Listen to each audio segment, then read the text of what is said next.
नमस्कार, मी पंजाब डक. मी आहे माझ्या शेतामध्ये आणि पाहू शकता की ही संपूर्ण मशागत करून ठेवलेली.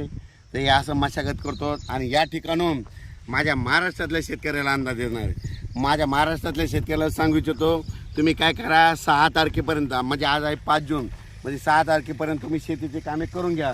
कारण की राज्यामध्ये 7, 8, 9, 10 जूनच्या दरम्यान भाग बदलत पाऊस पडणार आहे, जोराचा पडणार आहे, म्हणून हा अंदाज लक्षात.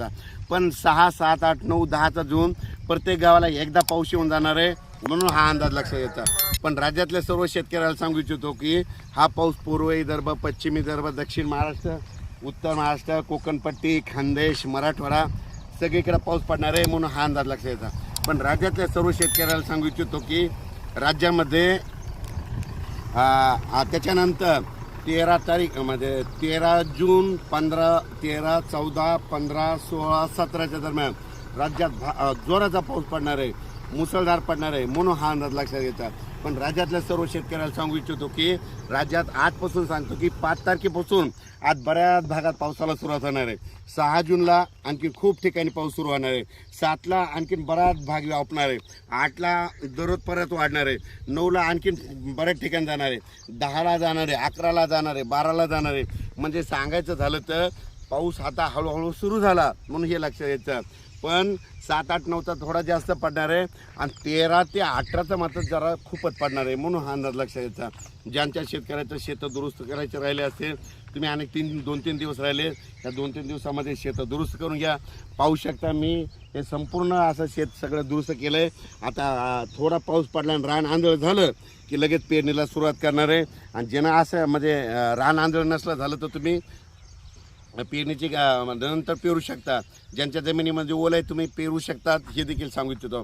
पण राज्यात मात्र म्हणजे आज आहे 5 पासूनच बऱ्याच ठिकाणी आज पावसाला सुरुवात होईल. 6ला वाढत जाईल, 7ला वाढत जाईल, 8ला वाढत जाईल, 9, 10, 11 असा पाऊस पडतच राहणार आहे. दररोज वेगवेगळा भाग घेत राहणार आहे, म्हणून हा अंदाज लक्षात घ्यायचा.